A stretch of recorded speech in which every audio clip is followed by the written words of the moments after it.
नमस्कार दर्शक बंधु आज जुलाई मास 24 तारीख शुक्रवार आसंतु जानिबा आजिर संपूर्ण खबर आउ देश दुनियार सब बड़ खबर उपरे नजर पकाइबा। आ पूर्व चैनल रे नुआ आसीथिले चैनल को सब्सक्राइब करी रखंतु प्रतिदिन केमिति न्यूज वीडियो सर्वप्रथम देखिबा पई। तबे आसंतु आजिर गुरुत्वपूर्ण खबर गुरिक उपरे नजर पकाइबा। आजिर प्रथम खबर रहिछि बाहुरा यात्रा रे छुट्टी पई विचार करूछंती सरकार। विभिन्न महलरु दाबी परे राजस्व मंत्री को सूचना। विश्व प्रसिद्ध घोष यात्रा 2 दिन हेउ सरकारी छुट्टी। त्रिगुंडीचा परी बाहुरा यात्रा रे मध्य छुट्टी घोषणा करिबाकू साधारण रे फुटिछि स्वर। महाप्रभु श्री जगन्नाथक विश्व प्रसिद्ध घोष यात्रा अत्यंत उत्साह और श्रद्धार सह चलिछि। सारा विश्वरु भक्तक श्रीक्षेत्र को छुटुथिबा बेले त्रिगुंडीचा परी महाप्रभुक बाहुरा यात्रा दिनकू मध्य सरकारी छुट्टी घोषणा करिबाकू विभिन्न महल रे दाबी जोर धरिछि। त्रिगुंडीचा और बाहुरा यात्रा 2 दिन धरि रथटना हेउछि। तेणु बाहुरा रे छुट्टी मिलिले त्रिगुंडीचा परी बाहुरा रे मध्य अधिक भक्त पुरी जेही रथ यात्रा रे सामिल होई परिबे। पश्चिम बंग रे दुर्गा पूजा पई 12 दिन एवं महाराष्ट्र रे दीपावली पई 2 दिन छुट्टी दिया जाउथिबा बेले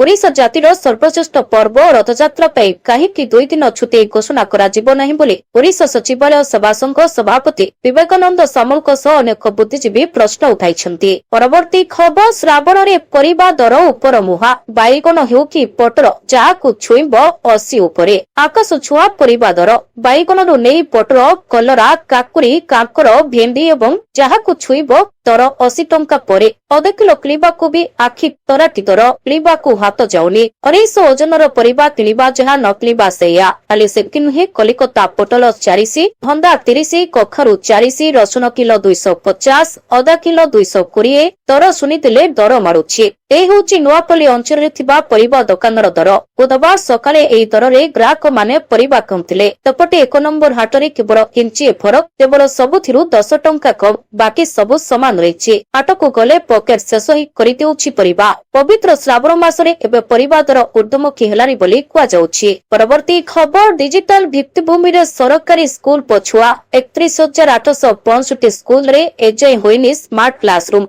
वर्तमान सारा देश कृत्रिम बुद्धिमत्ता क्वांटम कंप्यूटिंग नदी पछरे दउछि। सरकार स्कूल शिक्षा डिजिटल भित्तिभूमि को गुरुत्व देउछन्ति। एतिपई कोटी कोटी टंका मध्य खर्च करिसन्ति। एले एबे भी स्कूल शिक्षा डिजिटल भित्तिभूमि रे पछरे परिछि ओडिशा। 83% स्कूल रे कंप्यूटर अचल होई परिछि किंबा नाही। एपरिकि 86% स्कूल रे डिजिटल लाइब्रेरी नाही। 23.6% स्कूल रे स्मार्ट क्लासरूम नाही। 92% स्कूल रे इंटीग्रेटेड टीचिंग लर्निंग डिवाइस ही नाही। यहा पुनी सरकारी तथ्य ही प्रकाश करुछि। निकटरे केंद्र शिक्षा मंत्रालय पक्षरु प्रकाशित unified district information system for education रे एही रिपोर्ट रे 2025 और 26 रे स्कूल रे डिजिटल भित्तिभूमि रे बड़ी विकल चित्र देखिबाक मिलिछि। एही रिपोर्ट रे जातीय शिक्षा नीति राज्य रे प्रस्तुत करा जाइछि बोली कुआ जाउछि।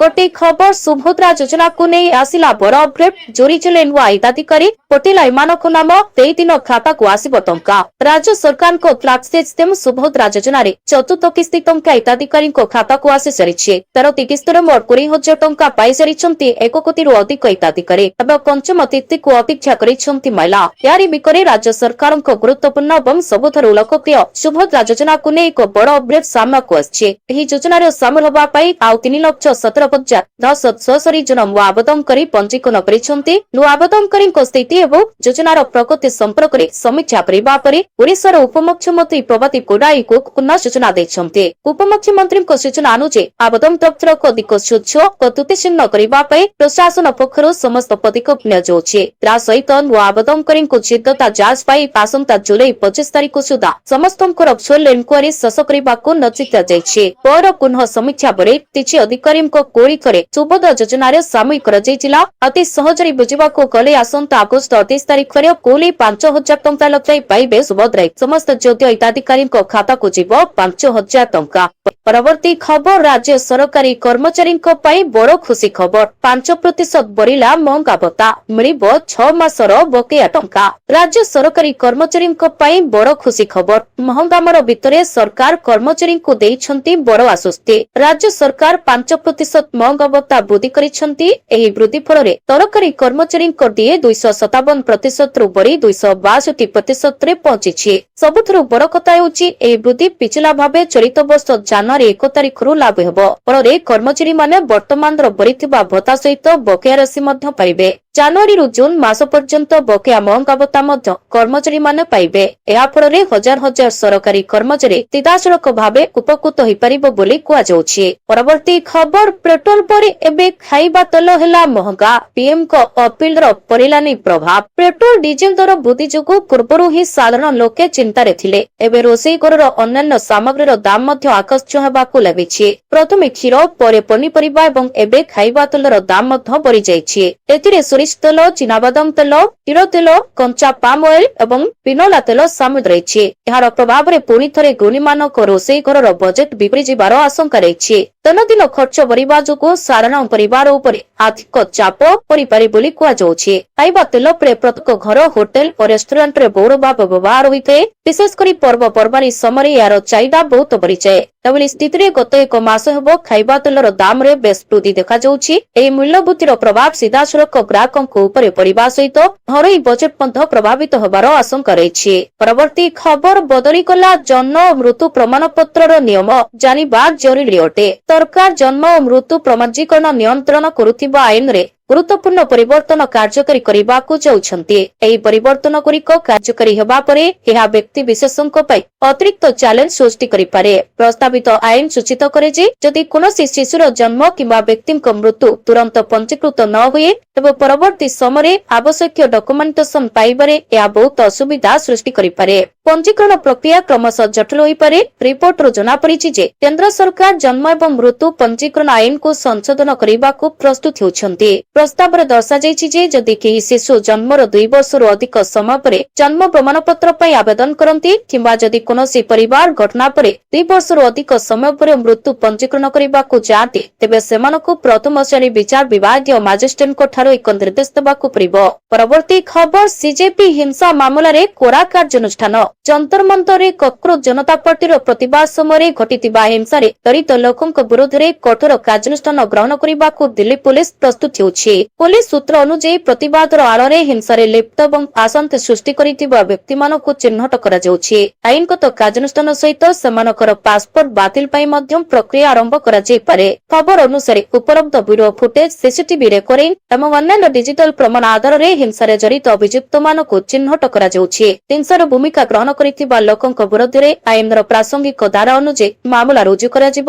ଦିଲ୍ଲୀ ପୁଲିସ କହିଛି ଯେ ସାର୍ବଜନୀନ ସମ୍ପତ୍ତିକୁ କ୍ଷତି ପହଞ୍ଚାଇବା, ଆଇନ ଶୃଙ୍ଖଳା ବିପର୍ଯ୍ୟସ୍ତ କରିବା ଏବଂ ହିଂସାତ୍ମକ କାର୍ଯ୍ୟକଳାପରେ ଲିପ୍ତ ଥିବା ଲୋକଙ୍କ ବିରୋଧରେ କଠୋର କାର୍ଯ୍ୟାନୁଷ୍ଠାନ ଗ୍ରହଣ କରାଯିବ ବୋଲି ସୂଚନା ମିଳିଛି। ପରବର୍ତ୍ତୀ ଖବର, ଛାତ୍ର ଆନ୍ଦୋଳନକୁ ନେଇ ମୁହଁ ଖୋଲିଲେ ସଲମାନ ଖାନ, ଏମିତି କହିଲେ ରାଜନୀତିରେ ହେଲା ଚହର।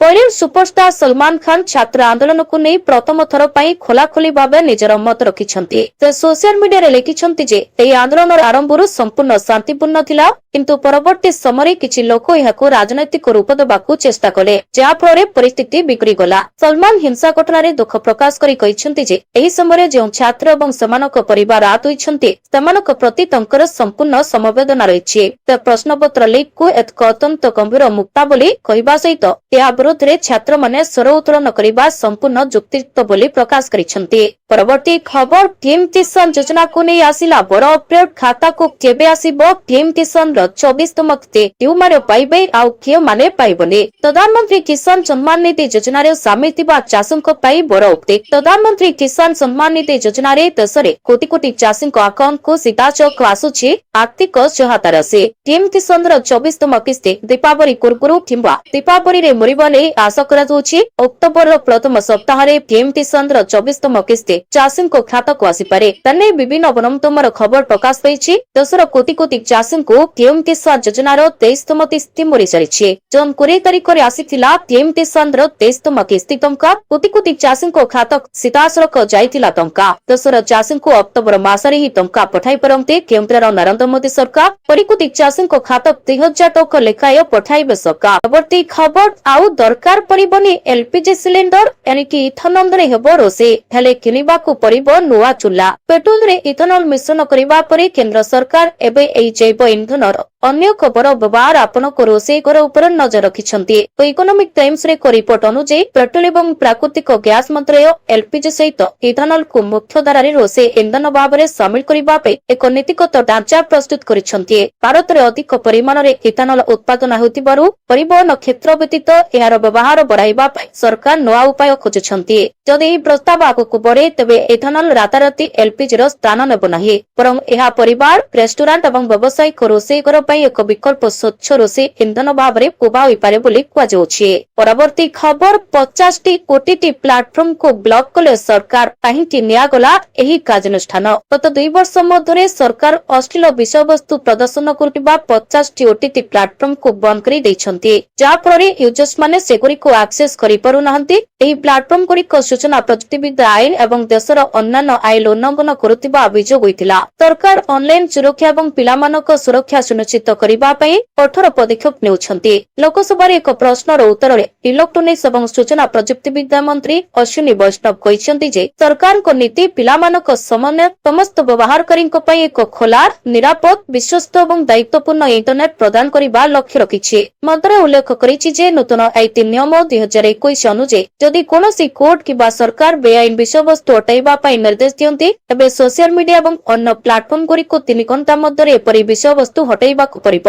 ପରବର୍ତ୍ତୀ ଖବର ପେପର ଲିକ୍ ମାମଲାରେ ପ୍ରଧାନମନ୍ତ୍ରୀଙ୍କ ମୋଦିଙ୍କ ବଡ଼ ନିଷ୍ପତ୍ତି, ଫାଷ୍ଟଟ୍ରାକ୍ କୋର୍ଟରେ ହେବ ଶୁଣାଣି, ଦୋଷୀଙ୍କୁ ମିଳିବ କଠୋର ଦଣ୍ଡ। ଦିଲ୍ଲୀର ଯନ୍ତର ମନ୍ତରରେ ଜାରି ରହିଥିବା ବ୍ୟାପକ ଛାତ୍ର ଆନ୍ଦୋଳନ ମଧ୍ୟରେ ପ୍ରଧାନମନ୍ତ୍ରୀ ନରେନ୍ଦ୍ର ମୋଦି ଏକ ବଡ଼ ନିଷ୍ପତ୍ତି ନେଇଛନ୍ତି। ପେପର ଲିକ୍ ମାମଲାରେ ଦ୍ରୁତ ଶୁଣାଣି ଓ ତୁରନ୍ତ ନ୍ୟାୟ ପ୍ରଦାନ ପାଇଁ ସେ ଫାଷ୍ଟଟ୍ରାକ୍ ଗଠନ କରିବାକୁ ନିର୍ଦ୍ଦେଶ ଦେଇଛନ୍ତି। ଏଣିକି ଏହି ସମ୍ବେଦନଶୀଳ ମାମଲାରେ ଶୁଣାଣି ଏହି ବିଷୟ କୋର୍ଟରେ ହିଁ କରାଯିବ।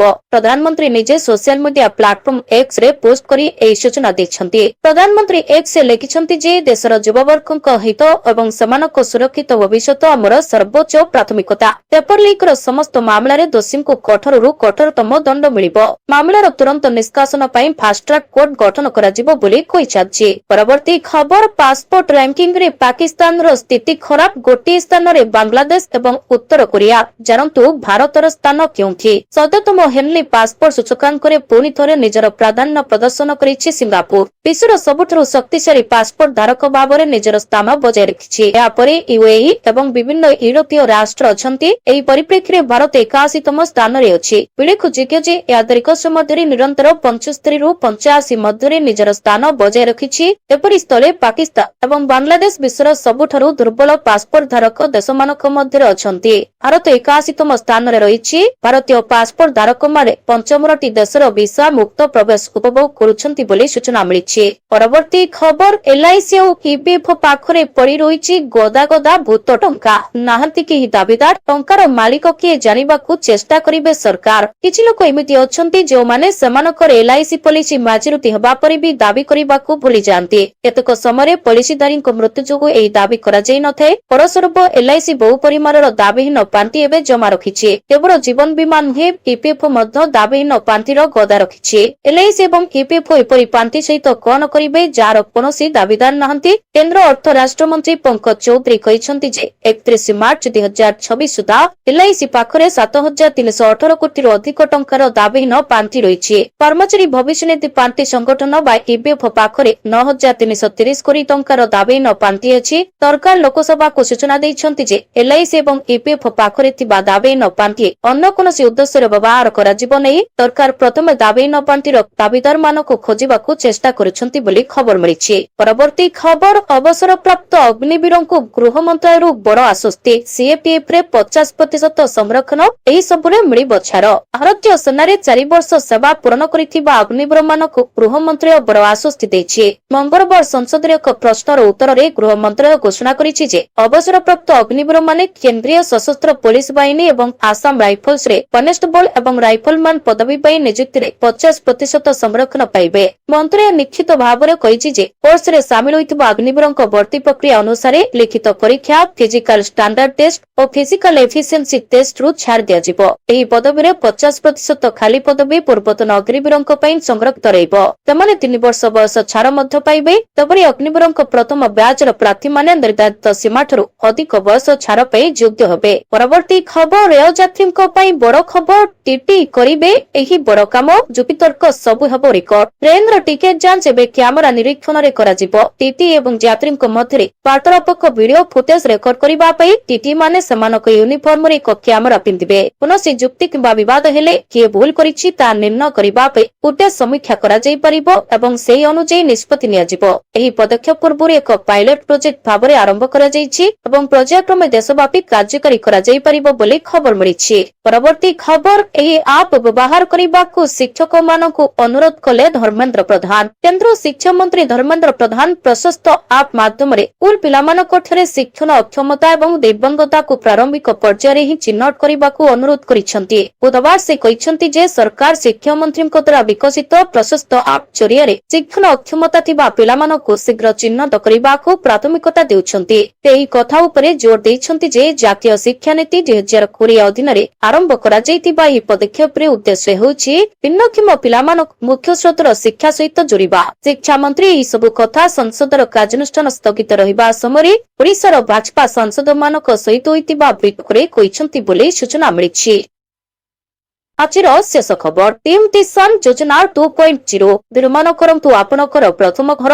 ତାକମକୁ 1,80,000 ଟଙ୍କା ପଠାଇବେ ସରକାର। ପ୍ରଧାନମନ୍ତ୍ରୀ ଆବାସ ଯୋଜନା ସବସିଡି ଏକ ସରକାରୀ ପଦକ୍ଷେପ ଯାହା ଗୃହରଣ ସୁଧ ହାରରେ ଯଥେଷ୍ଟ ରିହାତି ପ୍ରଦାନ କରି ବ୍ୟକ୍ତି ବିଶେଷକୁ ଘର ମାଲିକନ ସ୍ୱପ୍ନ ପୂରଣ କରିବାରେ ସାହାଯ୍ୟ କରିବା ପାଇଁ ଲକ୍ଷ୍ୟ ରଖିଛି। ଏହି ଯୋଜନା PMAY ଶହରେ 2.0 ଅଧୀନରେ ପ୍ରଥମ ଥର ପାଇଁ ବରକ୍ରେତା କିମ୍ବା ବୁଲରମାନଙ୍କ ପାଇଁ ମାସିକ EMI ବୋଝକୁ କମ୍ କରି 1,80,000 ଟଙ୍କା ପର୍ଯ୍ୟନ୍ତ ସବସିଡି ପ୍ରଦାନ କରେ। ଆୟବର୍ଗ ଉପରେ ଆଧାର କରି ସବସିଡି ବଣ୍ଟନ ନିର୍ଣ୍ଣୟ କରିବା ପାଇଁ ସରକାର ହିତାଧିକାରୀମାନଙ୍କୁ ସେମାନଙ୍କ ବାର୍ଷିକ ପାରିବାରିକ ଆୟ ଅନୁସାରେ 3ଟି ଗୋଷ୍ଠୀରେ ବର୍ଗୀକୃତ କରନ୍ତି। ଦ୍ରୁତ ସବସିଡି ସେ ଅନୁସାରେ ଗଣନା କରାଯାଇ ଅଂଶପ୍ଲାନକାରୀମାନେ 25 ଲକ୍ଷ ଟଙ୍କା ପର୍ଯ୍ୟନ୍ତ ଗୌରବ ପାରିବେ, ଯାହାର ସମ୍ପତ୍ତି ମୂଲ୍ୟ 35 ଲକ୍ଷ ଟଙ୍କା ମଧ୍ୟରେ ସୀମିତ ରହିଛି। 1,80,000 ଟଙ୍କାର ସବସିଡି ରାଶି 5ଟି ସମାନ ବାର୍ଷିକ କିସ୍ତିରେ ପ୍ରଦାନ କରାଯାଏ, ଯାହା ମୂଳଧନକୁ ପ୍ରତିବର୍ଷ 36,000 ଟଙ୍କା ହ୍ରାସ କରେ। ସବସିଡି ପାଇଁ ଯୋଗ୍ୟତା ପାଇଁ ସରକାରଙ୍କ ଦ୍ୱାରା ସ୍ଥିର କରାଯାଇଥିବା ନିର୍ଦ୍ଦିଷ୍ଟ ସପ୍ତାହରେ ପାଳନ କରିବାକୁ ପଡ଼ିବ, ଯାହାଦ୍ୱାରା ନିଶ୍ଚିତ କରାଯାଇପାରିବ ଯେ ସହାୟତା ପ୍ରକୃତ ଆବଶ୍ୟକତା ଥିବା ଲୋକଙ୍କ ପାଖରେ ପହଞ୍ଚିବ। ପ୍ରମୁଖ ସର୍ତ୍ତଗୁଡ଼ିକ ମଧ୍ୟରେ ପକ୍କା ଘର ନ ରଖିବା, ପୂର୍ବ ଆବାସ ଯୋଜନାରୁ ଉପକୃତ ନ ହେବା ଏବଂ ସମ୍ପତ୍ତିର ମହିଳାମାନଙ୍କର ମାଲିକାନା ଅଧିକାର ସୁନିଶ୍ଚିତ କରିବା ଅନ୍ତର୍ଭୁକ୍ତ ଅଟେ ବୋଲି କୁହାଯାଇଛି।